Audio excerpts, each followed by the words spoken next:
Hello, everybody. Welcome to Gauntlet City Limits for May of 2017. The selection for Gauntlet City Limits this time around is One Foot in the Grave by Creepy Doll Studios. Game is inspired by a very bizarre genre of wacky comedy. The idea behind it is an assisted living facility with elderly patients, retirees, and something has happened, and zombies are afoot. And that is the One Foot in the Grave, part of One Foot in the Grave. We have three wonderful players. I'm very excited to get into this, and they've already created their patients, as they're called. They're elderly folk. Each of them are from their respective neighborhoods from Gauntlet City. They're all locals. Jason, how are you doing tonight? I'm doing great. How about yourself? I'm good. I'm excited to be in this. All right, so Jason, tell us about your patient, your retiree. All right. I'm playing Mitchell Warner. Mitchell Warner actually is sometimes known as the singing trucker. He was legitimately a trucker and a country singer. He did a couple of movies in the 80s, but they never really hit it very big. And he did that for a long time, but his eyesight started to go, which meant that they wouldn't let him drive anymore. And he's taken the whole thing fairly well. He's an affable sort. But it also means that he can't clean his house, and he bumps into things sometimes. But he's wiry, so it works out. Cool, very cool. I like him. Sweet. So then, Garrett, tell us about your patient.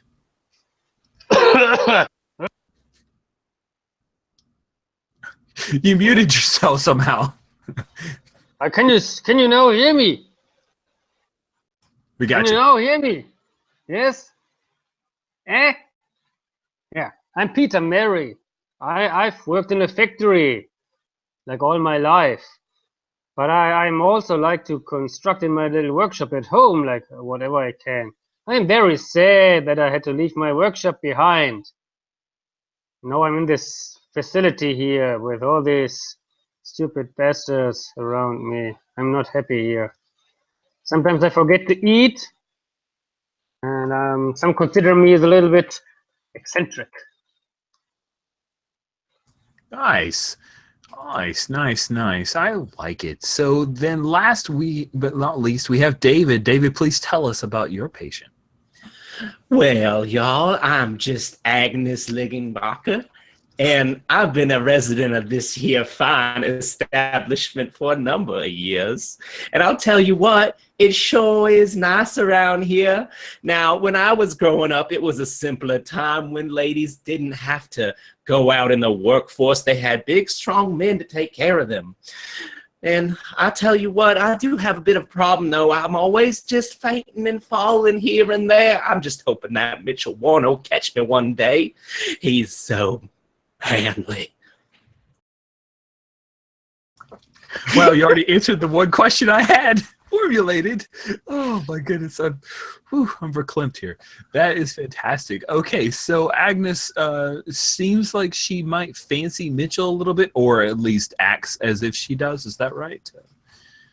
I'll never tell. And what is Mitchell's general attitude towards Agnes? I think in order for him to catch her fainting, he actually has to see her doing it, and he's not super astute. So she may have to faint 2 or 3 times. So it's just one of those like, what? Agnes? Okay, that's beautiful. But that being said, he would be down for some fun, actually. He's a easygoing guy, and you know, Agnes may be long in the tooth, but she's got it where it counts, you know. She's not the Millennium Falcon. Okay, anyway. Now, Peter and Mitchell. So, Peter, you're creative. What have you created? What have you made that Mitchell happens to like quite a bit? Well, I have like built-in instruments in all my clothings, so I can. And with people, if they get on my nerves, I get on their nerves very quickly and very easily because I can honk from my belt, for example. So just in case, and for the worst cases, I even have my neck here with me, but just like for the very special cases. I don't think that Mitchell is a special fan of this. Possibly not. Oh, wow, that's great. That's cool. And then let's see. So Peter and Agnes, let's see if we can come up with a relationship between the two of you. Agnes, what's your opinion of Peter? He needs to turn his TV down. He's always got it turned up so loud, and he's walking around right above me all the time, all night long, here and there, and then his squeaky horns go. And Ed, the security guard, Agnes, why has he not helped you with the fact that Peter is constantly keeping you up with how loud he is? Well, now, he just says that I just can't sleep enough. Like, I've been sleeping too much in the daytime, and so I can't sleep at night. But that's just not true. Beautiful. Beautiful. All right, well, we've already talked through some of the rules, but generally the idea is that you build a pool of six-sided dice based off of an ability, and if you can bring in your past life, then you add in one more die that will be your oops die. You're looking for evens, and you count up against the difficulty that I set, or it is a contest if you're going against a zombie or something else. Then I'll roll dice, you roll dice. Now, because Google saw fit to close their API, we no longer have Dice Stream, and I'm too lazy to put it up in Roll20. Therefore, you guys can roll actual physical dice, or you can roll within the Google Hangout.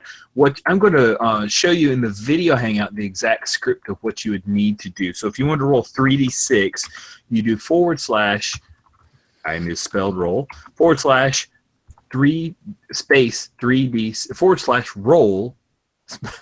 Really easy for me to say. I've done this like a billion times, guys. You'd never know. / ROLL space number of dice you want to roll d6 because it's six-sided. So it'll look just like that. Now, if you do it in the video Hangout, nothing's going to happen. But if you do that exact same text setup in the lower chat Hangout chat. David, we need to come up with a name for this thing because I keep calling it the thing. This is the gauntlet term for the text non-video chat.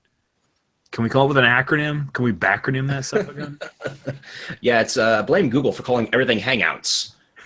No, it's Google Hangouts. No, the other Google Hangouts. I don't know, the non-video chat, I guess.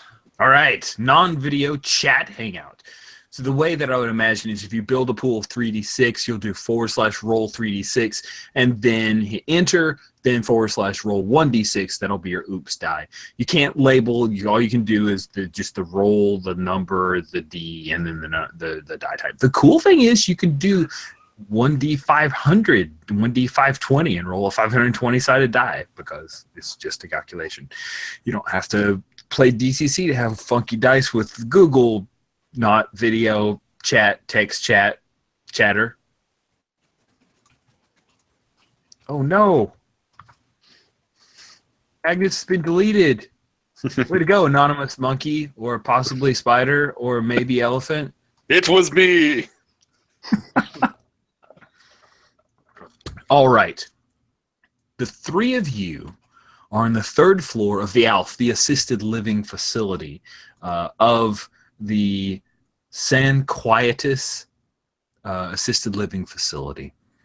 It is a quiet Wednesday night, and everyone else who's awake this evening is downstairs on the first floor in the assembly hall, where normally it is bingo night, but they're not participating in bingo. Is it they are watching a movie, like perhaps on Golden Pond, or are they participating in a Nintendo Wii tournament? Or is there some kind of raffle that's ongoing?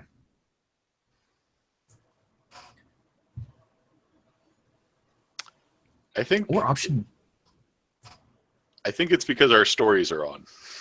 I think there is a thing that we are watching on television that was even more important to us than bingo. Ooh, this has to be a loud one because you can't see it. That's great. Agnes, what is your story? What is your show that's on right now? What's the show? I mean, I think we watch This Old House like religiously. But I need my cheaters, so. Yeah, I've never even heard that term until recently. That's hilarious that they're called cheaters, and it makes sense. I have cheaters, but I cheat all the time. Because most of my life I'm reading stuff. I don't need them when I'm driving. Otherwise, I need them. Sweet. So the three of you are here on the third floor, and this area, which is called the cluster living, it's almost like a large living room because there are a number of 1-bedroom deluxe and 2-bedroom apartments here. I'm gonna say that just for ease of economy of characters, what if Peter and Mitchell, you guys have just recently been moved in together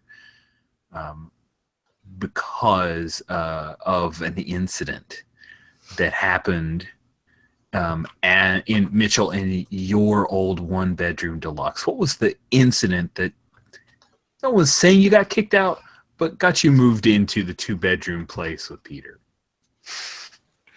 I think it is legit because he can't clean properly. That it just ended up becoming a minefield. So when the orderlies would come in, they would trip over everything. I think one of them actually smacked into my guitar, and probably hurt himself more than the guitar, because they don't make him like that anymore. But yeah, no, it was just at this point it was dangerous for anyone but Mitchell to go in there, and he was like, "Well, I don't see the problem. I know where everything is. I can navigate it just fine."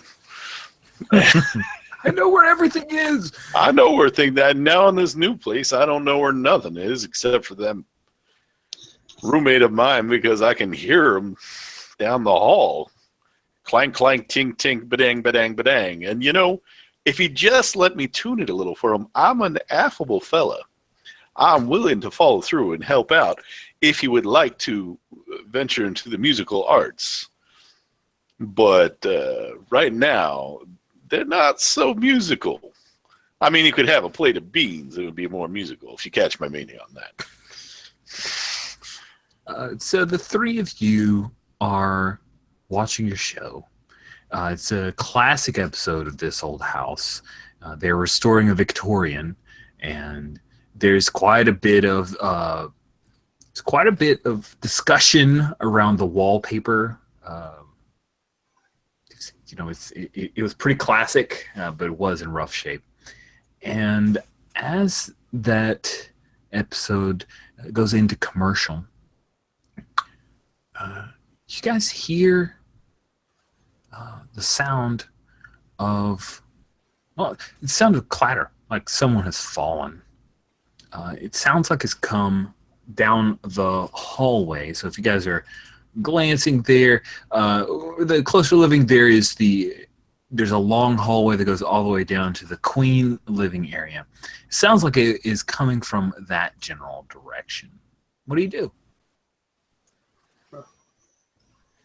Something is falling, and Agnes is already there. Don't look at me, boys. It wasn't me. No. This time not. Well,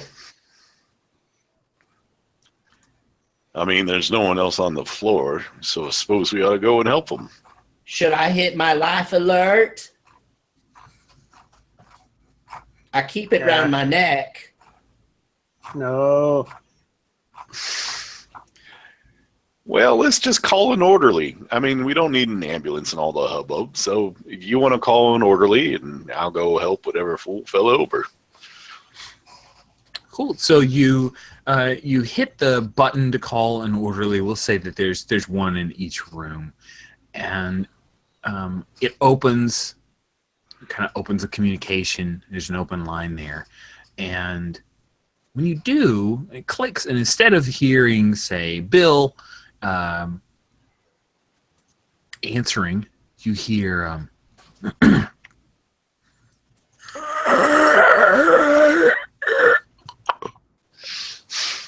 Bill,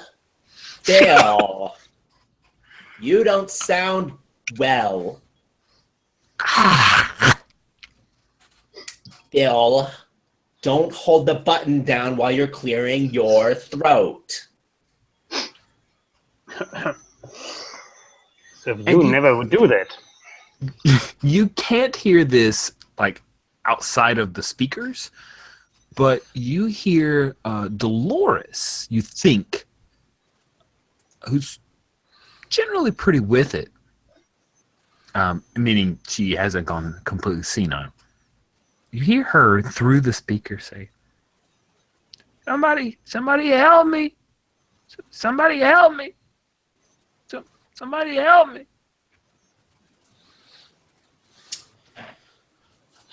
Oh my stars, something's happened to Dolores.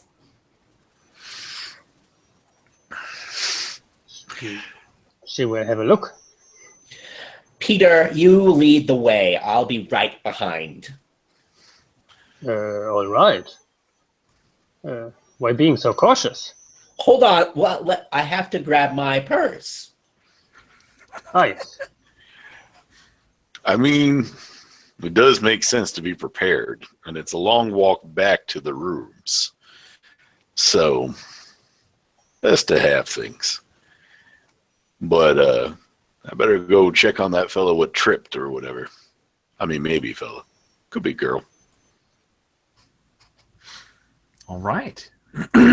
So, are you guys splitting up, or are you all heading that way? Are you letting your Mitchell, your friend Mitchell, head that way? What's the plan here? It's a shuffling train, like. All right. Shuffle train sounds good. Yes. So if you take a look at the map, just so we're aware, because you guys are very familiar with this area, you live here, right? If you head all the way down and through Queen Living, you can make your way to the stairs, which is on the bottom right-hand corner. Now, of course, not everybody can manage stairs, so there is a lift or elevator directly on the other side. There's another door there that heads into the stalls for the elevators, okay? So you guys head down. I'm just kind of moving the arrow, and you head down to the point when to the right you could head off towards the wellness center or one of the other cluster living arrangements. There's a studio and a one-bedroom deluxe, and then the upstairs beauty salon. And as you guys look off to the right, I imagine that since you guys, Mitchell kind of said he would lead the way, you're the first one to see it, but the other two of you kind of make your way up to him. You see, here's the great part. I don't know what you see until I roll dice. So here we go. Mm-hmm. You guys look down, and you see that the light to the beauty shop flickers, and then it goes off.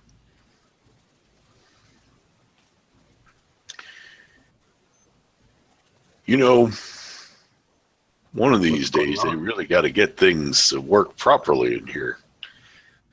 I mean, can't be having lights flip off in the middle of the night. That'll get someone a fright. That gets darn creepy. instead, you hear the sound of another crashing sound, and it sounds like something beating against a wall, perhaps. And that sound, now that you're here, it sounds a little bit like it's coming somewhere through the Queen living area. Did you make a robot or something, Peter? No. Are you I'm sure? pretty sure that pets are not allowed here. That Wait, sounds that like would a be- dog or something. Well, I'm just figuring you probably were tinkering around. You made something that's bumping into the wall or something like that. I mean, and you know everything about street dogs, so it's your turn to check. Like if these dogs can have all kind of diseases. Look, no dog is going to go biting you or anything like. I mean, it'll be fine. I'll check on it. You don't need to worry yourself. Maybe Don't wait up, boys. I'll find my purse eventually.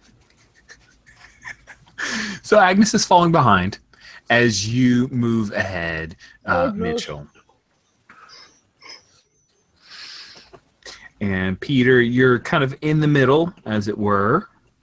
A good place to be. And so you come through, and as you make your way, Mitchell, to the Queen living area, you see one of the orderlies coming from the stairs. He does not look well. There is a great deal of dark red around his chest. Like his shirt looks like it's been pulled. His mouth hangs slack. And there is where part of his cheek is missing. There's a little bit of flesh that's kind of hanging off. You can see the bone exposed. And very vacant, grayed out eyes. He's looking around and making a sound that kind of sounds like what you heard over the the speaker.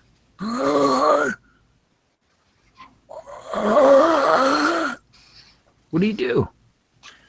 I think my response is to go, Agnes, Frank looks like hell. You better set off that medic alert. What?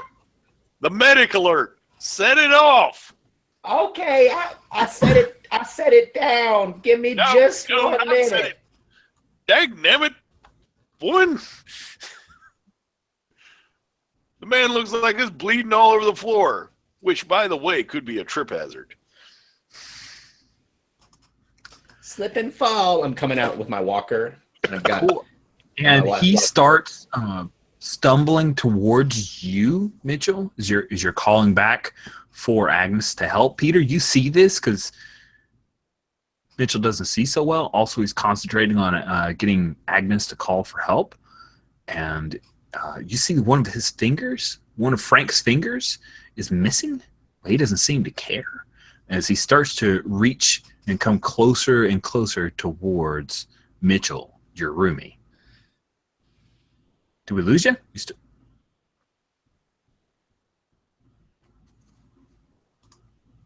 We may have lost Garrett. I'm not sure. We'll give him just a minute. It's the freaking zombies. It is. That's pretty intense. I think I've been watching too many of your actual play recordings because, you know, I play with people and I'm like, oh, it's that guy who I've never actually met before. You know what's funny is some of the Intercontinental Group of Awesome folks came to Origins a couple of years ago, and one of the folks who's watched it like came up to and said, "You're young." He's like, Yep. Very fun. What were you going to say? I had someone recognize me as Professor Otamo, and I was like, yes, that is the character I play sometimes. Yes, that's so cool. Dang it. So while we're waiting for Garrett to come back, we'll give him just a minute. I am pretty excited, guys. My play-by-post Apocalypse World game, Death Valley Free Prison, which has been going for about 7 months, 6 a month. Epilogues are up right now. Half of the epilogues have been written and posted, and it's really cool watching these characters being put to bed. It's very fun. I love epilogues. It's just such a great thing. I remember the first time somebody said in a Gen Con game, I think it was John Stavropoulos was running it, and he said, "Okay, we're going to do epilogues." I'm like, "What's that?" He said, "Oh, that's where you get to say what happens." But I never say what happens. It's an RPG. We need to roll dice for that shit. Well, we only have 10 minutes, so you get to say what happens. What? Is this freeform? Didn't you dance? Interpretive dance? What's going on? I'm gonna run and grab a quick drink since. Why don't you grab a quick drink, David? Go for it, man. This is the one time the cat chooses not to crawl over me instead. See, just the to cat sit down could there. hold. Why don't you call the cat to you? Because when the cat shows up, that's when Garrett locks back in. Yeah. Well, she's right here. She's just cleaning herself rather than hopping up because right now it wouldn't be disruptive. She only does it when it's disruptive. She gets a lot of airtime that way. So did you see the? I can't remember. Did you get in the 1%er game, or are you not in? Yeah, no, I'm in it. Oh, sweet. Presuming nothing comes up.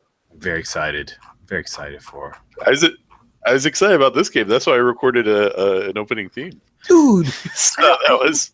oh, it filled up. Sweet. 1%er's full. I think. Isn't it full? Yeah, it's full. That's so cool. Wait, you're not in it. I could have sworn I was, but maybe I'm not. SMC 1%er. There you are. You're starting game 2. Okay. I think I had something going on for game 1 because like I it think popped game up one at was like 11. July 1st, right? Yeah. Yeah, it popped up and it's like 11 p.m. and I was like, God dang it! I just turned off everything. I'm a bad person. So it was like, Well, frenzy of activity. I must do the things, not in an orderly fashion. My experience is if I don't sign up for the games right when they come up, by the time I get to them, they're already full. So You gotta move faster than that, Sonny. That Cascade game isn't full. I think Jason scared everyone off by saying you need to have good equipment and this is gonna be recorded for the Kickstarter. Everybody was like, "Ooh, Wait, which one's sounds not full? Do what? Which one's not full?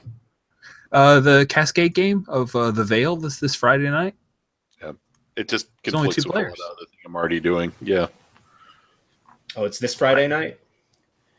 Yep, 8 p.m. You should get in it. Philip Wessels, Ed Hickox are in, and it is a one shot. It's going to be recorded, maybe used to promote the upcoming Kickstarter. Oh, I wish I could. Friday is no bueno for me. Yeah, Friday's not good for me either. I got a con law final, and then I'm meeting my family, and then my friend wants to have a birthday party at the same time. So it's like too much, guys. That's busy. Just leave me alone. On a Friday? That is not a kind of Friday I want. That's not how I envision my Fridays. Playing games. Yeah.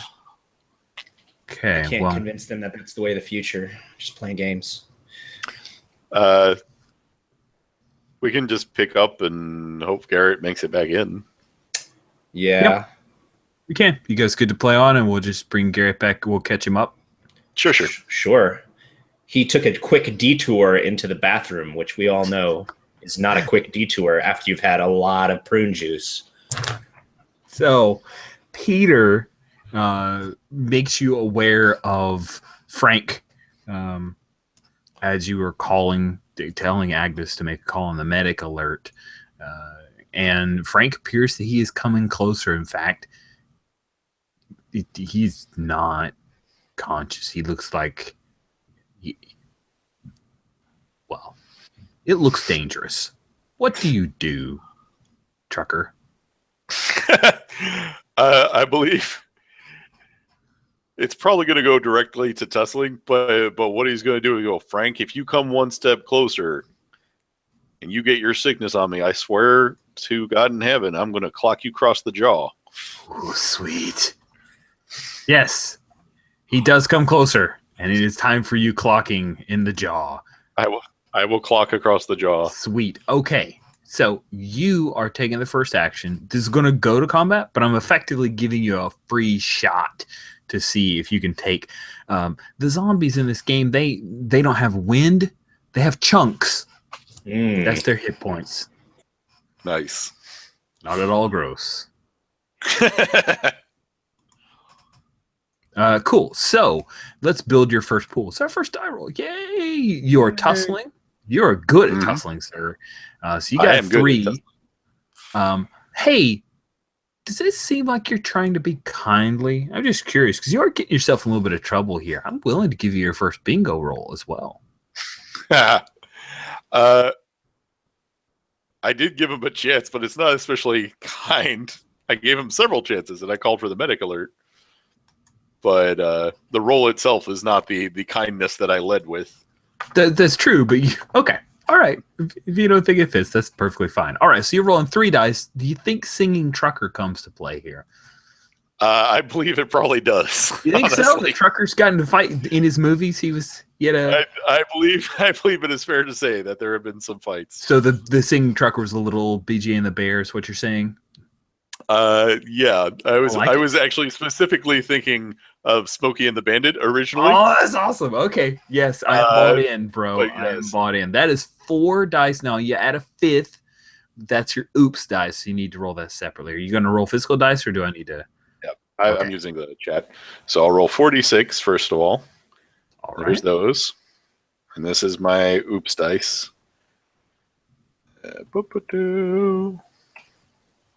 And I got a 1. Oh, yes! You got a 1! Okay. I only got 1 success out of all that because it's evens, right? Yeah, it is evens. So you get 1 success. You take a chunk out of him, literally, which is a good thing. Yeah, that was a terrible roll. That was pretty much the opposite of what you wanted, really. Yeah.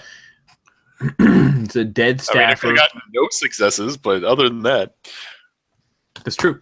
So let's roll on your random disability to see as you clock him in the jaw what rattles loose here. So roll me a 1d6 and we'll see what. And it's a 6. Where were you when I needed you? Well, the good news. Wait, you don't get XP. Damn. Okay. All right. My old pat answer to make you feel less bad doesn't work. You rear back. You punch him in the jaw, and the jaw gives way. Like it just comes off like somebody stuck some like hard cheese in the microwave. So it sloughs off. So first of all, you get 1 point of stink for your tussle. All right. Second of all, the punch itself and the fact that his jaw gave way so easily, it just wasn't what you expected. And you overextend yourself and you take a spill. Which means that you fall down and you've already spent 1 wind to punch him. Mm-hmm. Now you roll another d6. Sorry, it's a lot of die rolling, but it was like a snowball effect. So roll 1 more d6. All right, you've taken 5 wind. Holy crap! Why do you roll so high now, Jason? Come on! I don't even know. It's gonna and it's another even. Oh, by the way, gonna be a short game for Mitchell. All right, hey, you can play Mitchell the Zombie. Anyway, all right, so you have a stink of 1. You've lost 5 wind, and you've fallen to the ground. If someone helps you, you can get back up in 1 turn. If no one helps you, it's going to take you 3 turns to get back up. That is terrible. Agnes, you just saw this. You saw the chin come off. That means that this is not normal. Peter has wandered off down the other hallway, so there is nothing between you and Frank. Frank seems quite interested in your lover, Mitchell, though. What are you doing? Yeah, I think it's all very confusing. It looks like Frank just pushed him over. Like I can't really tell. Like I don't have my cheaters on, so okay. So I'm just like, you can't do that. You can't be mean to us. And I get up there and like I kind of plant my walker right near him so he can use it to haul himself up. Oh, that's awesome. That is a very bright side. I didn't even think of that, but that is wonderful. Okay, cool. So the walker, you can use that to get yourself up. He is going to try to grab you. So this will be a contest. Oh, sorry. Oh yeah, like I've got my walker cane combo. You know, like you hang your cane off your walker. Oh, sweet. And I'm just gonna start, letting him have it right about the neck and shoulders. That is amazing. So both of you will use that if you want to fight back as well, Mitchell. You both can roll and add up your successes. Let's do while it. He is trying to grapple you, Mitchell. So let's build your tussle. You already know how that works for you, Mitchell. So let's build your tussle here. You got one tussle, and wait, I'm looking at the wrong character. I got two tussle. You have two tussle. I was looking at Peter, unfortunately, and I don't know if Homemaker doesn't. You know what? It's not a. You know what? It's not. It's not the cane. It's the purse. That's it. Yeah. Then yes, the purse works for me. 3 dice and then the 4th for your oops.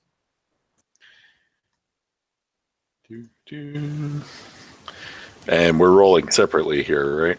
Yes. Don't forget, you are committing 1 wind to do this. Yep. Take a breather after. Yep. All right. And evens are what we're looking for. Yes. I got 1 even. My whoops die or oops die is a 5. Okay. So you're 1 even, and then Jason gets 2 even, so a total of 3. So now I will roll the grip. 3 evens. We tie. All right. I'm just going to let you guys have ties. You're actually supposed to roll off, but I'm going to let you guys have ties because I think it's more expedient. So you succeed in whacking him. So, but no damage is handed out either way.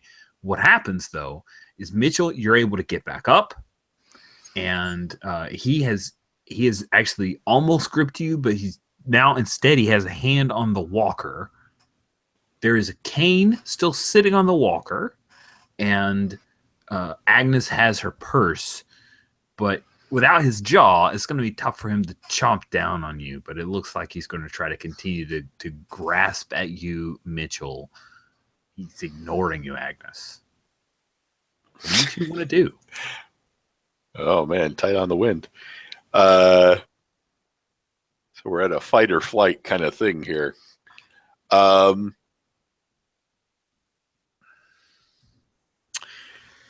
think what I would like to do is to hold Frank off while Agnes runs and gets help. Nice. And I am specifically going to say, Agnes, Frank ain't right in the head and there's something wrong. Maybe it's rabies. Go and help.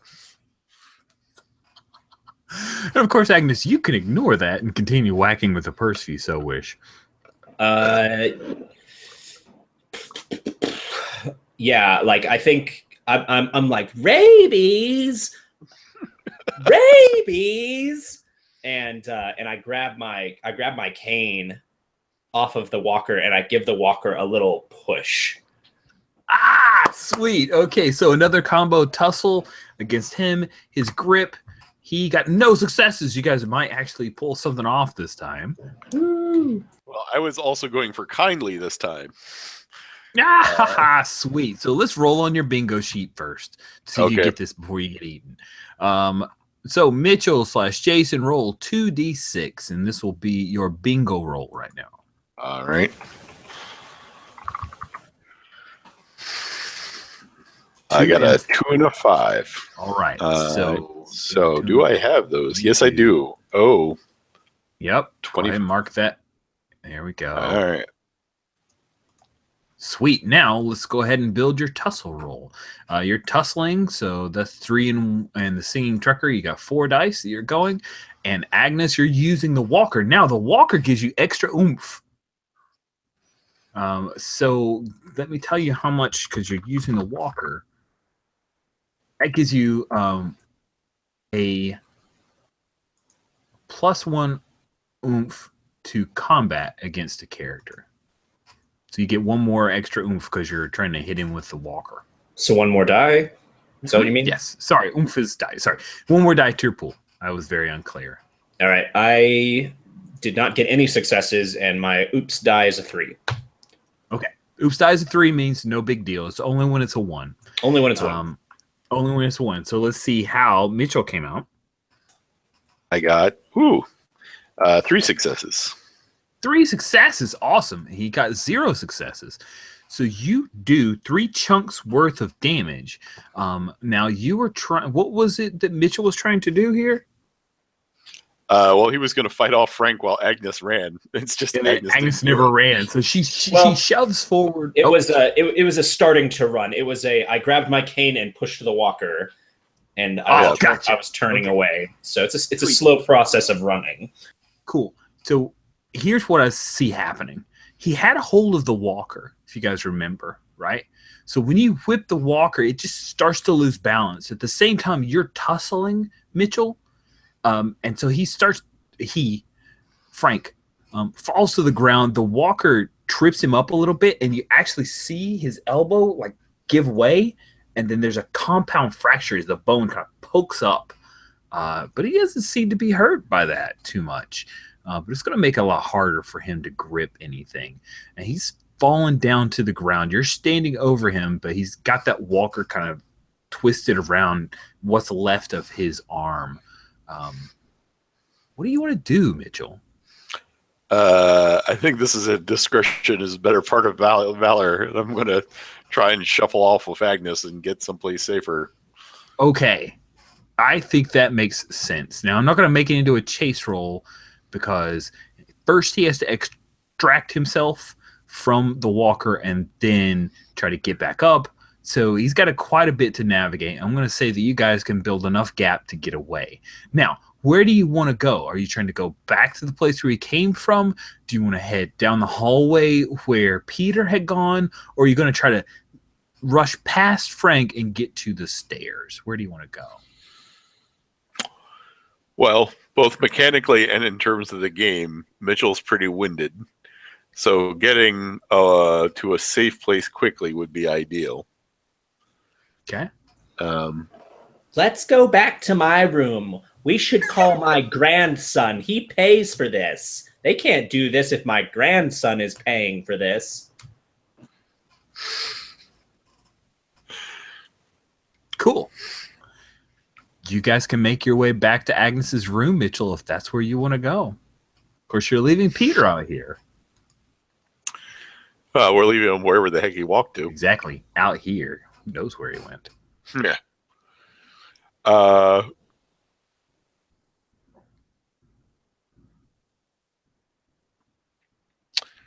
think we got to go to Agnes's room because we just don't know where he is. Like, this is a huge map. Yeah. It is. Unfortunately, it is. Unfortunately for you. Cool. I'm going to say, if you guys are okay with it, that the 1-bedroom deluxe that's right by cluster living is where Agnes's room is. Is that cool? All sure. Right. So you head up to the 1-bedroom deluxe. Agnes, tell us a little bit about your room. What really makes it home for you? It's all of the tea cozies, all of the stitching wall art, the needlework, all of the quilts, and then all of that old person smell. So unique to Agnes. Cool. Does Agnes, she's got a grandson? Yeah. Right? Yeah. Cool. Does she have any great grandkids? Probably. No. Her grandson's too successful. He's a doctor, and he just won't make babies yet, and he needs to do that already. Nice. Cool. So you can make a phone call. You've got the main line. You have to dial 9 to get out. Of course, they charge it, so you can get cut off. Have you ever been cut off from long distance calling? Your son, is he in town or is he long? He's successful, right? So does he stay in Gauntlet City? Yeah, he's a practitioner in Gauntlet City, but they fly him out. He's important like that. Gotcha. That's what happens when you get raised on a new Gauntlet Township. That's a good point. I mean, he lives he lives in Colonial Vintage Town, right? So Yeah. Fancy. fancy. Okay, cool. So you want to make a call to your son. What is your son's first name, Agnes? His name is Arthur. Arthur Liggenbacher? Yes. All right. So a couple of rings, and you hear in the background the sounds of Game of Thrones. Way too much sex. Mm-hmm. Just a booby scene. And you hear slightly distracted, Mom? What's wrong, Mom? Honey, I'm trying to reach your son. I'm trying to reach Dr. Arthur Liggenbacher. Where's your boy? Hold on. All right. Put a hand over there. I'm like, that's my son. He's a good for nothing layabout. All right. It's your grandma. Just transfer it. What? Just transfer the call. What? I'll be right there. You hear on the door?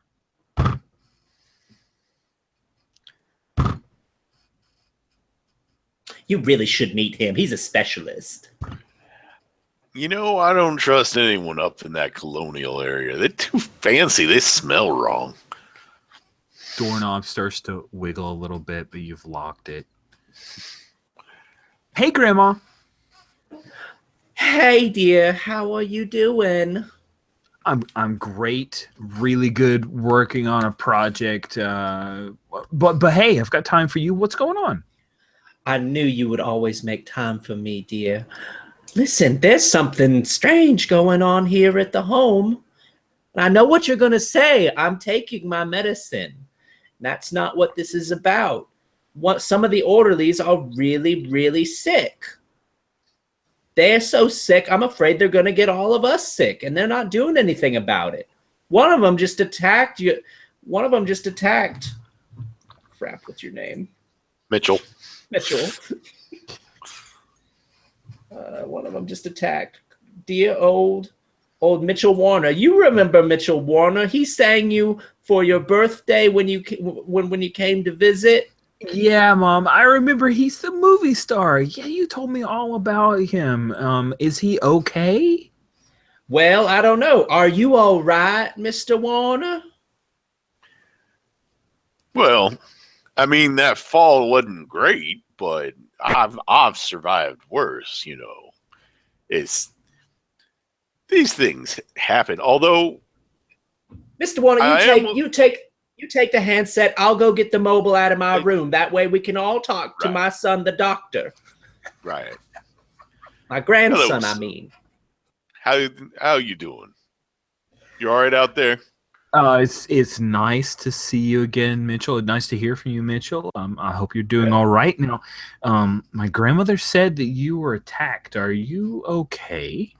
What happened? Well, looks like Frank's got some kind of disease. He was bleeding all over the place and came at me kind of violently. We ended up having to run away from him because it got a little dangerous out there. Okay. Also, there's something going on the first floor. We called down there, and there were people asking for help and an awful lot of noises. Okay. Bleep, bloop, bloop. Hello? Also, Hello? Agnes, no, stop pressing the button, Agnes. You're on. You're here. I'm on. Grandma. Okay. I'm really sorry you guys are having a rough time. So I, as the EC, the event coordinator, GM, I'm going to ask you to make a yap roll. You're really good at this. So I want to give you a difficulty of 2. It is your grandson. He wants to believe you. Sweet. Can I support her yap roll?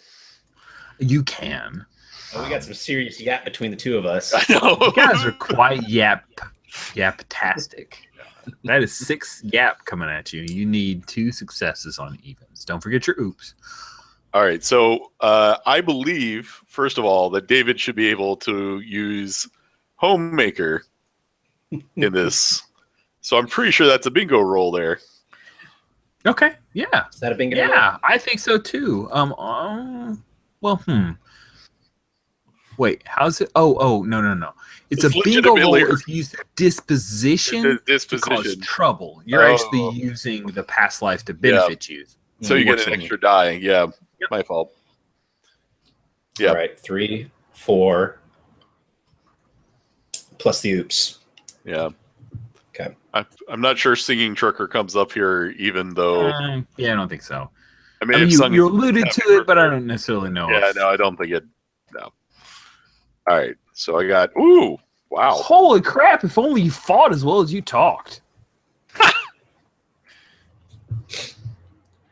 I've got no successes and a 1 on the oops. Awesome! Roll me another d6 because you have had a problem. 6. Oh man, you fall down. Apparently. Okay. Is the thing she is prone to do. Do we use wind when we're making a phone call? Yes. Oh do. Jesus! You're talking so hard and excitedly. Now, that said, you've been resting. I mean, you haven't done anything else. So I'm going to rule that you have recovered a couple of wind during this time period.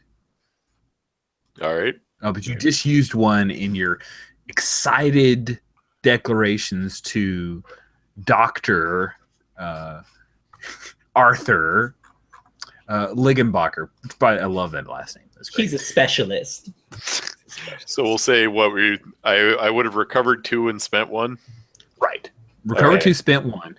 Now, Agnes, you fell. How is it that you fell? I tried to sit on the bed and forgot where the bed was.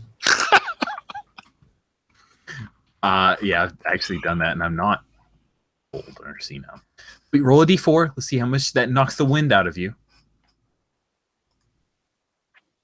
4. Holy crap! Is it a D4? I rolled a D6 before. It does say d4. I'm sorry. You rolled the 4 in my brain. Yeah, it's a d6. Everything's d6. I'm sorry. Yep. Roll a die. I'll just say roll a die so I won't screw it up again. 5. So sorry. Did I win something? You've won pretty light. So you lost the 1 win for making the argument.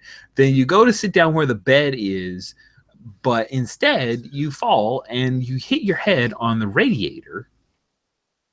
It's one of those it's not the big ones. It's one of the ones that are like right underneath the windowsill. Mm-hmm. Yeah, the system is a little crazy. But hey, wow, it's a lot of wind to lose. So yeah, you fall and you bonk your head and it hurts. Yeah, what do you do? Oh, I hit my head. I've fallen. Look, Doc, Again. I think you're gonna have to call some people over. I'm gonna go help your grandma out. Yes, absolutely. I'm coming over. I'll be right there. I'm gonna go ahead and call the office as well. Okay. Wear your white coat. You're gonna need your white coat. Okay, she's talking, so make sure she maintains consciousness and stays conscious, okay? Okay, Mitchell? I feel sleepy. I'll keep her up. Okay. All And right. Art will go. And you hear the door. Frank has not left the door. Okay. Well, first I gotta go and help Agnes up, so I do that. All right. Cool. So you can help her up. You guys can get back up. You can rest and recover a little bit of your wind. But after a few minutes of recovering wind, kind of relaxing, you still hear the door, the groaning sound. Is there a way to accelerate Time? taking wind down? Yeah. If I talk him into just he can just lay down on the bed next to me and be flirtatious, then we can like go all the way down or something. Yeah. No, I'm fast forwarding to where you guys. That's fine. Like, I'm not gonna keep the pressure on Win per se. I was trying to dilate, like move the clock a little bit because I've got another event that's happening. Like, you guys are smart. You've gone into a room. You've gotten a locked door. They can't get in right now. Yeah. So you guys recover all of your wind. Some time passes. It's gotten later in the night. And you see outside, Agnes, you see Art's town car. He's kind of slightly older. He fixed it up. Lincoln town car. Wait, he didn't fix it up. He paid somebody, but fixed up. Really nice Lincoln town car. Very noticeable. It's the one that's got the big like wheel cut, the wheel on the back that's all gold and spike. It's the little spiky gold kind of thing. It's a little pen, but not that you know that term. But and so Art, he pulls into the parking lot, and you see that's his car. That's him. The kids are calling it pimped. Have you heard of pimped before? Pimped. Yeah, like P-I-M-P, pimped. No one ever proved anything. Oh dear. Is Frank still at the door? Frank, you at the door?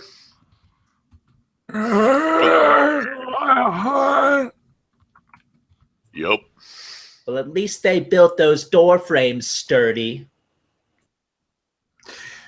And as you're watching, you see your son come up to the door. He tries the door. And then he steps out. He knows where your room is, right? So he steps kind of into the side road near the parking lot, and he looks up. Grandma! And I, like, pull the blinds up and like wave like a little handkerchief. Okay. Wow. Are you okay? Are you going to be all right? The doors are locked. I've called. No one's answering at the office.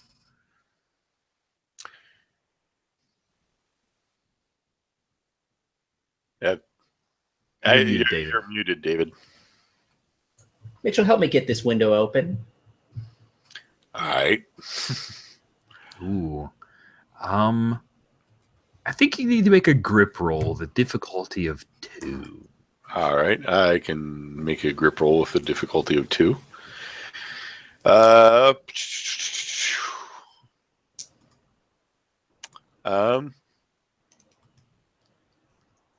Could make a claim of being kindly, I guess, but she asked me to do it, thinking I'm doing it.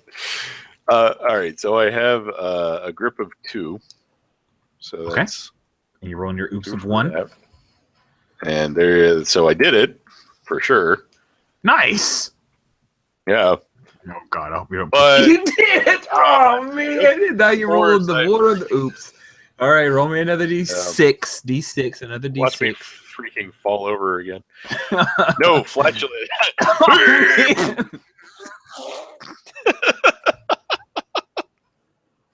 Did you get the window open? God. I got the window open.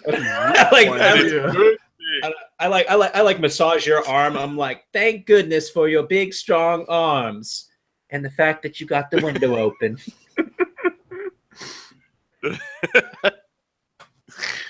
And I spend 1 wind. So there we go. Okay. Yes, you open the window up, and Art comes underneath, and he says, "Oh, thank God. Thank you, Mitchell. Listen, I can't get anyone to answer the phone. No one is coming to the door. I think I should call the cops. Frank really is worried still banging on our door. You're, be honest, I'm a little worried about the drywall. So, yeah, maybe calling the cops wouldn't hurt. Okay, I'm gonna do that. I'm gonna head into the car. It's a little loud out here, but I'm right here. Okay." All right, dear. And as you standing near the window, the knocking on the door and the groaning stops. Oh, well, false alarm then. I better check my peephole. Why is that funny? Check the people. There is no one in the hall at this time. What do you know about that? He's gone. Should we make a break for it? Well, it'd be nice if we can get the doors unlocked for when the cops get here. We can get while the getting's good. All right. Or you could get me good if you want to, sugar.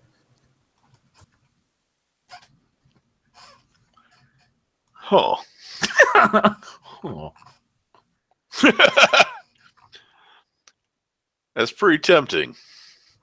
Oh, I'm just being a little flirt, aren't I? Little floozy. Unlock the door. I am not opposed to that. However, Okay, you open the door.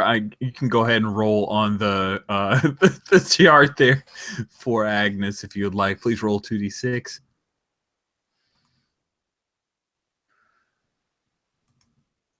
Snake eyes. Ooh, an 11 is on the board under G.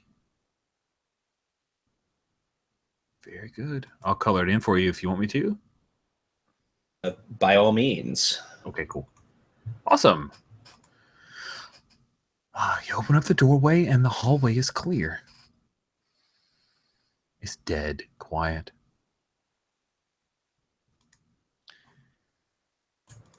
What do you do? I am going to start going through Agnes's stuff and look for something to fight off Frank should we encounter him. Oh, cool. All right. Well, she's got a nice selection of canes, I would imagine. Yeah, what are you looking for, dear? Maybe I can help you find it quicker. Well, really anything in case Frank comes up. I think because he can't see well and also he can't clean house. He picks up things, nope, and just throws it over his shoulder, and he's kind of making a mess. Don't worry about that, dear. Here, I got my great-granddaddy's old Civil War rifle. Whoa! Awesome. He proudly defended these southern states from the tyranny of the Union. And now I'm trusting it to you. I mean, I don't think it's loaded, but it'll be a handy club. I wouldn't know if it's loaded or not. I don't know the first thing about firearms. Oh, I'll see if I know the first thing about firearms. So, why don't you make a? Oh shoot! Hold on, sorry. I'm clicking a bunch of buttons. A reckon roll. Oh Jesus! I wish she had checked it instead. All right. Yeah. So Here, I think you're supposed to pull this lever here back. So the good news is checking to see if a rifle is loaded. I'm going to call that a 1 difficulty, but you do need to roll. So you'll be rolling 1 for reckon and 1 for oops. So I believe it is probably fair to say that Mitchell has at some point used a firearm, but I don't think that Singing Trucker is actually going to help me here. Okay. Because it's a Civil War era rifle. So there's my roll without the oops die. Oh, it's an odd. My roll. Yeah. Even. But yes! my oops die gave it to me. It worked for you this time. Yes. You look down the barrel and it is not loaded. Can I mark a win for this? Yes, you do. But then you can wait around for a little bit if you want to hang out in the room. I'm just watching the wind fill up. That sounds funny. I'll be happy with the 2. They're like, okay, all right, good to go. Cool. Where do you guys want to head? Well, given that we've both had catastrophic spills, I kind of feel like the stairs are maybe our enemy, and I vote that we head for the lift. I think that's a great idea. So we head back to the floors thing. You guys head through the queen living area. And then when you come around a corner to the lift, I am going to see if there's something there. Boo, boo, boo. No, there isn't. And you're safe, and everyone wins. Hooray!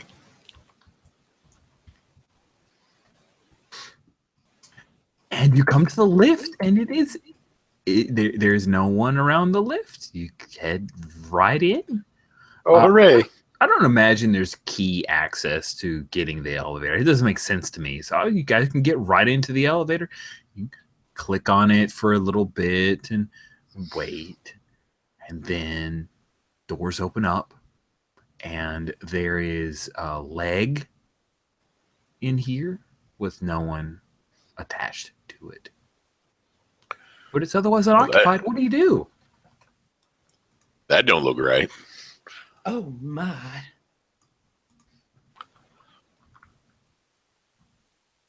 Is that Janice's leg? She got that tattoo. A Betty Boop tattoo. Serves her right. Look, she didn't know it was your custard. Let's just ride this elevator on down. I don't see Okay. it. I hear these closed door buttons never work. All right. You guys head down the elevator and head to the second floor. And the door opens up. And now I need to roll. The door opens up to the second floor. And standing there is well, it's I'm trying to think of something. So let me grab the names chart. We will say that is Chester, and Chester has I'm sorry, the girl that had the tattoo. What was her name? Did you just name her? Oh God, I gave a J name. I think. Let's say Janice. I think it was Janice. Yeah. Yeah, he has the rest of Janice. And he is munching on her. He looks up, and there is viscera that comes out of his mouth. He has false teeth, but they're good enough to chomp on. What do you do? Hit the one for the first floor, Mitchell. Sweet. Okay, cool. So we're going to make this into a contest because I think the idea of quickly hitting the elevator door before the zombie comes into the elevator is hilarious to me. So it's an old fart. That means that he does not have a great deal of stat. He is only 2 on his getting you guys. So we will call this a tussle roll. So I'm going to call it a grip because grip covers pushing. All right. Who's pushing the door button? I'll push the door, or push him out, or whatever. I will do the grip roll. All right. Slow motion, dramatic music, finger going towards a button. I think you actually hit it, right? But then it's one of those where the doors don't immediately open. Yeah, and we just have to stare. He's still shuffling forward. He drops. All right. He drops Janice. So that's 2. You got 2 successes. Then you succeed as long as you're okay on your oops. Yeah. So yeah, you hit the door, and there's a moment when he reaches his hand in, and the door hits his arm. So do you shove him out, Agnes, or is that something you quickly do, Mitchell? I like the idea that Agnes pokes him out with her cane. Honest. I like the idea that, like, for some reason, like in all movies, this is just a faulty elevator that doesn't like reopen the doors, even though there's an arm stuck in it, and it just goes, and then the arm just snaps off and like falls down next to Janice's leg, and we just. Sounds good. I just reach into my purse and take out my inhaler. Oh God, this is so weird. All right, here we go. You guys come down to the first floor, and Agnes, I suspect we're going to have to find a new place to live. I suspect that may be the least of our worries. okay, so You have to use the bathroom? You gotta get Depends, Agnes. the doors open up, and there is no one in the lobby area outside of the elevator. You do hear, though, the sound of many zombies, like that noise that Frank made. So as we go back and look at our floors map, I'm going to have you guys move up to, I think it's like the very top of the 3 maps, right? Come Yep. through that. Looks like a giant thumb right there. I'm going to move my little pointer. My gosh. Oh, man, I lost my arrow because I did the wrong. All right, hold on. Gotta find where the stairs come out. There it is. Cool. All right, so the stairs in the elevator bay come out here. And yeah, so there's that main area that is the front lobby and entertaining. Yes, where they were doing everything. There's a patio outside, but now you've got the problem of the doors are locked. But you guys are on the first floor. Where do you want to head? You could try to head towards the front door. Maybe Art could break down the door for you. But you do know it's safety glass. Like, you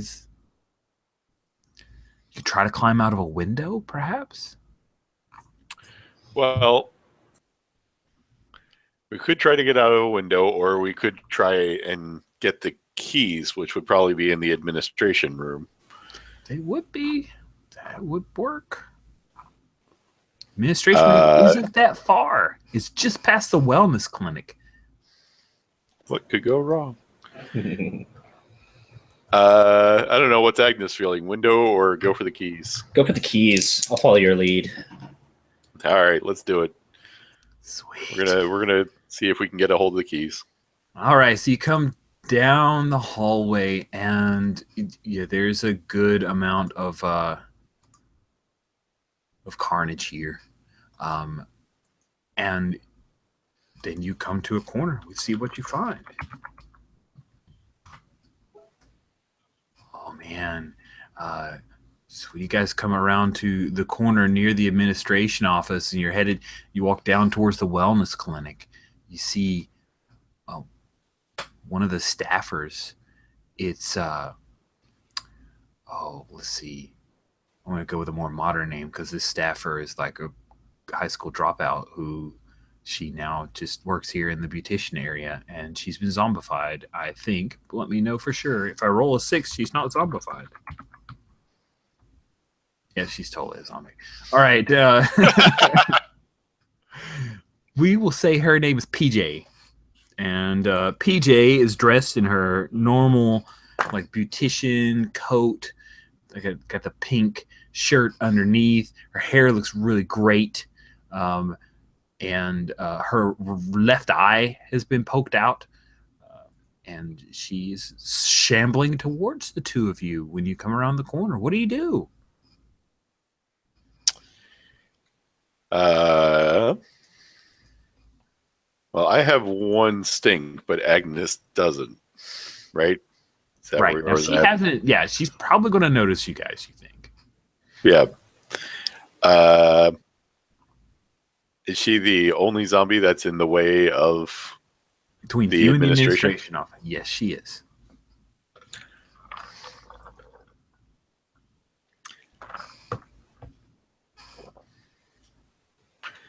So I think what I'd like to do is to lure her into a room and lock her in there so we can be quiet, but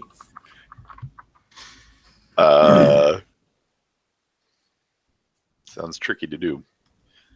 I mean, the luring part is pretty easy. I pat a wheelchair that's sitting conveniently nearby. Cool. Okay. That sounds like a great plan. Do you want to let her try to wheel you and lure her past? I was going to say we try and just wheel her into a room. It's even better. All right. So that sounds good. We're gonna try and wrestle her into the wheelchair. So I grab the wheelchair handles, and then I encourage you subtly to like get behind me and grab like the wheelchair handles like from behind me, and then I like blush and like look over my shoulder at you, and then we like make our slow trot forward. Yes. Okay, cool. So you're trying to tussle with PJ. She is a staffer, so her body's in a little bit better shape, even though it's zombified than what you dealt with before. She has 3d6 because you're using a wheelchair, so you get 2 extra dice to your pool, and you're working together. David, why don't you go ahead and put the 2 dice in your pool? Okay. And I'll just roll mine. I'm not sure singing trucker applies in this circumstance. Nah, yeah, it's a little weird. Yeah.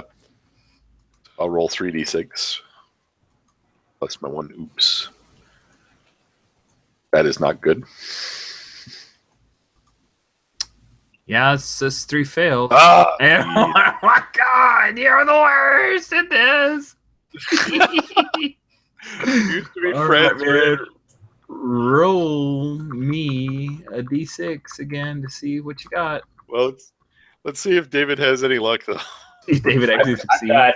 I've got 3 successes. What? Nice. That's awesome.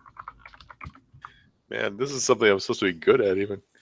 All right, so I got a You either couldn't hear what was said or what you thought was said.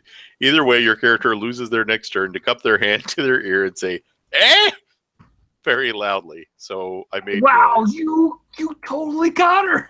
I just rolled 3. I won a 3 and a 5. So, Agnes? What is it that you actually say to Mitchell as she gets scooped up, like she falls forward into the wheelchair, and you're still pushing forward towards the wellness center? Let's say you guys are going to wheel her into the wellness center. Oh, David, you're muted. So what is it that you say that Mitchell mishears and stops to try to hear you? I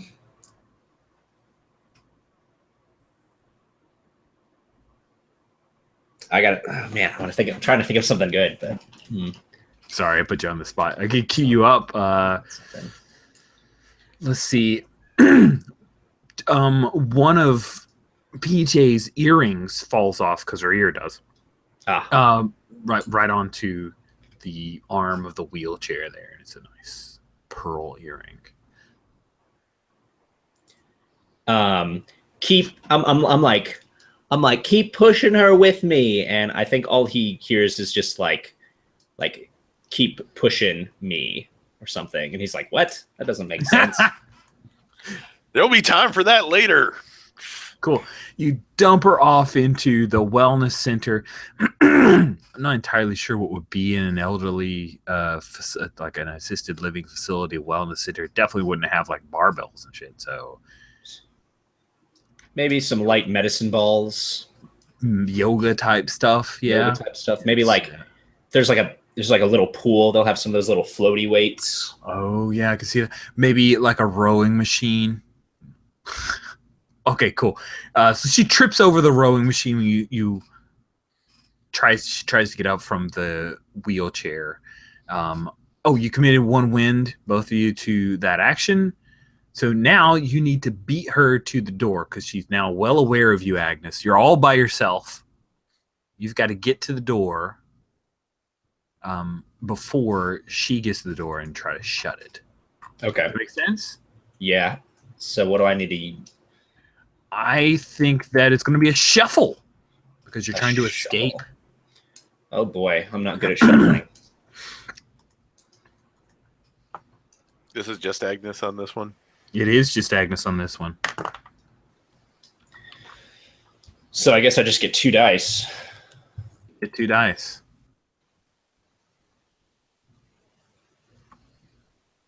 I got one 2 success. I got 2 successes. Wow. So she's shambling towards you, PJ is shambling towards you. She grabs hold of your shawl, but you're able to shrug your way out of it. You slam the door on her face. But there's, that glass, so she trying to bite into the glass. And then Mitchell catches up to you.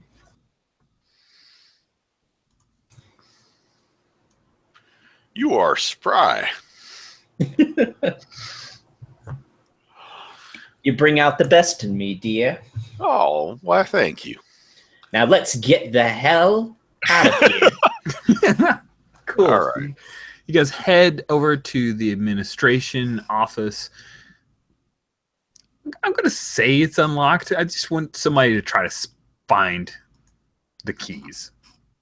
So give me a spot roll. Both of you guys can roll independently. You need a 3. All right. 2. You need 2 successes. Agnes is way better at this than I am, but I will give it a shot. She's super spotter. Not when you roll only odds. Yeah. Which is Oh, what you just failed? happened. Yeah, I got nothing. Would you roll on the oops? 5. Oh, okay. What about you? Okay. You've got 2 dice here. I got 1 success On the oops. on the oops. So you guys are shuffling through your drawers. You got a large desk. You have a cabinet in the back where they hold a lot of the medicine. And you find a bottle of bourbon. But then you end up looking underneath like a little coin tray. And there are a set of keys to the front door. I'm marking a stink for David there. I marked my own also. Oh, yes. Thank you for that. I forgot. All right, sweet. We got the keys. Nothing can Yep. stop us now. We will see. All right. So you guys head out of the administration room. And now you just need to make your way to the vestibule. It's just around the corner. Is anything there? You start walking around. You hear the groaning of many zombies.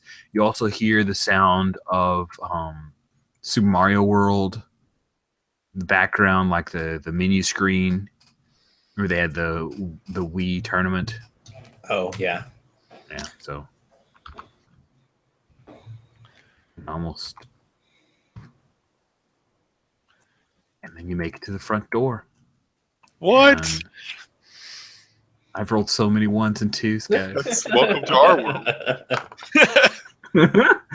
You make it to the front door. You unlock the front door, and there is the porch area, and your grandson comes up, and he will hustle you guys out of there. And I am do that. locking the door again once we are out, just so that we are clear.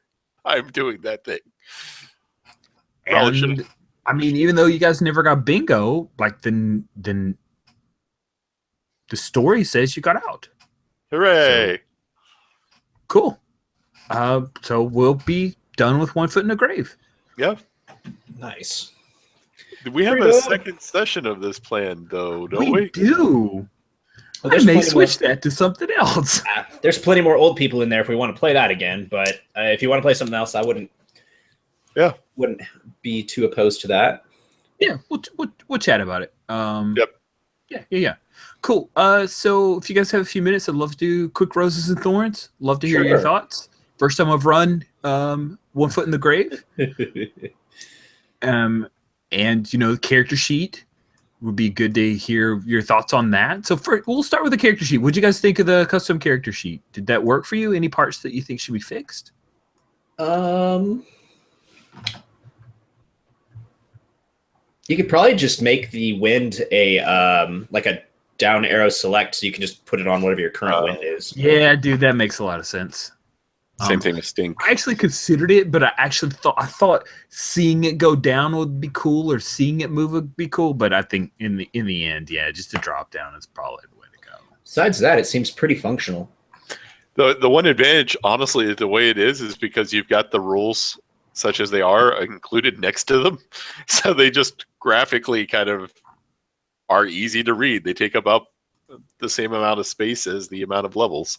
Yeah, that was the other piece. Is like, oh, well, they'll just, and I got the stink right by the stink and the wind by the wind. But yeah, another way to demarcate it might be the way to go. Yeah. I'll put some more things on it. I think that's good and legit feedback. Any other character sheet feedback?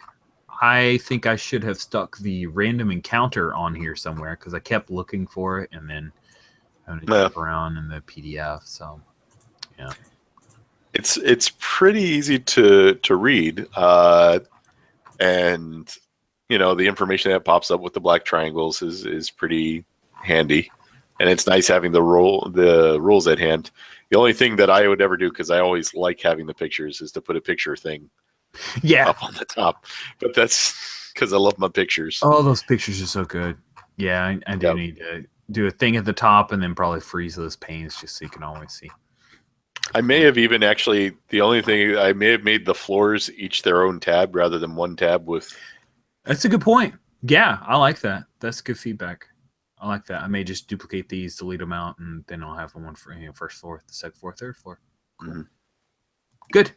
Thank you for that feedback. All right. So thorns for me running the game, for the game itself, the story we told. My first thorn, I just get out here. Garrett, it sucks that we had tech issues because a 2-person game of this is kind of weird. A little bit. Another thorn, I think maybe allowing you guys to combo up the help rolls. Like, to me, I wanted to expedite things because I felt like we ended up in a little bit of a predictable cycle, and maybe I just need to think of some more interesting scenarios. Also, thorn, like, I kept rolling ones, so there was no encounter, and maybe I should not have rolled ones, but I wanted to run it rules as written just to see if that randomness would present us with some interesting results. It just didn't exactly. Yeah. Thorns for you. David, what do you think? I think that the system is more complicated than it needs to be. I think that we slowed down to 2 die rolls, and that wasn't the fun of the game. The fun of the game was acting like old people in this ridiculous situation. So the less time spending rolling dice and then re-rolling and then rolling for wind and then all of that, I think it could use some system overhaul just to shore it up. It seems like there's a lot of fiddling with maps and bingo cards and this and that, and I would have just as much fun playing this without a map at all. Fair point. Well, I mean that's the game. Like I don't think we need it. I think that we would have more fun just like having it in the fiction. And I think to your point of like rolling to see if there is a zombie or not. No, like let the GM come up with some fun, interesting zombie encounters that can happen to old people, and we'll have a better time all around. Yeah, and maybe I could have even taken like the zombie encounters less of you see a zombie and more of your friends are, in trouble and what are you going to do to help them? I think there are a lot of more interesting. Yeah, like there could just be ridiculous scenarios like where they're all playing Wii, and they don't realize like zombies are encroaching in around all of them and we're the only people who would know it. I'm like, just like stuff like that would totally happen in this old folks home. And you'd be like, we've got to do something or let them all get munched on. Like, Yeah, absolutely. Really good feedback. Jason, what are your thorns? I think the way the system is arranged, it feels a little bit like a video game. But part of the problem, I think, with that is that the video games, it feels like are Resident Evil and such like. Whereas when I was talking about this, I referenced Bubba Hotep, which, if you've ever seen the movie, is actually a mystery. It's an occult mystery. Mm-hmm. Yeah. Part of what the question here is what the game wants to be. If it wants to be an escape room, which is what we basically played it as, then that's what the system's oriented towards. If it wants to be kind of comedic, playing around and and looking at the lives, it may need some adjustment to function that way. Which, I mean, and also we've got these lovely stats. If we're going to roll them, I think they should, all come to bear one way or the other. Yeah, that's a good point. There's a lot of cute things that the game is doing with wind and stink and the bingo cards and all that. And like it kind of gets you in the mood, but I think it might take away more than it adds. Well, I will tell you one thing that I did ignore. The zombies all had basically like 10 chunks each. Well, that's ridiculous. Combat with them would have taken forever. It would have been a slog. So I was just like, oh, you succeed with the wheelchair. There goes that zombie.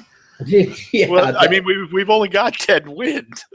I know. I mean, it just, and we can lose it. At that point, combat with them is not even worth having. Yeah, and we either lose it in 1 chunk increments or somewhere between 1 and 6 chunk increments. It's like, that's what happens if the characters run out of wind? Do we like die and write a new character? Or?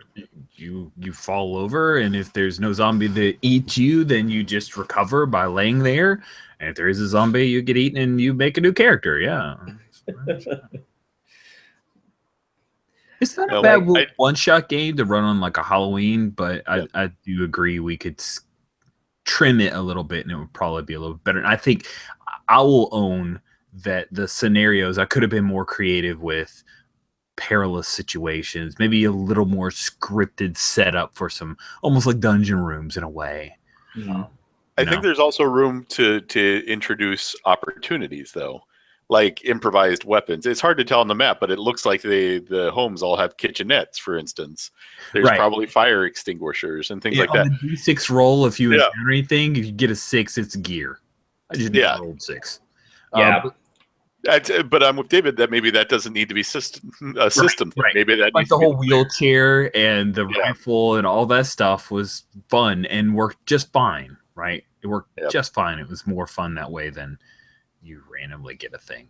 Yeah, I think you could strip this thing down. Like, it's a great idea for a game, but it could use some overhauling. Like, could you imagine playing this if it was like a funnel world thing and you just had a gaggle of old people that are trying to get out of this? Who's the old people who survive? Yeah, like that would be so much fun. That would be fun. Yeah. Well, let's try to end on a high note. Reach deep into your dark hearts and think of roses, gentlemen. I have a couple. Any rose? Yeah. Oh yeah. Yeah, absolutely. I had a great time. Making the characters was super easy. The stats were understandable. And I approve of those things for the light comedy game it was aspiring to. I enjoyed having the dependency and disposition, although they didn't come up. But it's simple, fun, and understandable. And the concept itself is a neat idea. It's quirky and fun. Just needs a little tweaking. Yep. Yeah, yep. I agree. The concept itself is great. Character creation is just where it needs to be for this game. It was the characters and how they were being played. Garrett, who's not here, that was delightful. Jason, your character is delightful.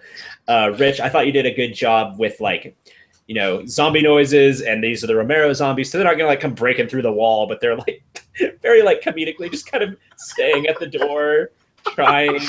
Part of me thought, should I knock down the wall to push? I'm like, no, that violates the whole concept of these zombies. It's gonna be there for a while. I want to second David's concept, comment about your zombie noises. Those were top-notch zombie noises. Yay! I researched maybe the wrong things. I learned more system mastery and scenario design rather than doing zombie noises. But hey, nope, that's where our rose is. The conversation we had with calling the grandson and his dad answers and oh man. It was so much. It was a fun story, and everyone contributed, I think, in strong ways to that. Yep, I agree. Cool. I had a good time with you guys. Agnes and Mitchell were hilarious. Peter was also very good. I appreciate how game you guys were for it. You were no, I mean, sure, we could hole up in this room and do nothing, but let's go out there and do things. Let's experience this haunted housey silliness. And thank you so much for that. You could have easily just, turtled up, and it would have made a logical kind of sense, but you guys didn't. So thank you, because I got to experience a little bit more of the game, and I appreciate that greatly. So let's call it. Thank you guys so much for participating in One Foot in the Grave, and we'll chat offline, online, but offline, but off camera, whatever. Post thing, we'll chat about what we want to do 2 weeks hence. Non-video chat. Exactly. We'll chat about what we want to do next. Cool. You guys have a great night. Cool. See ya. Night.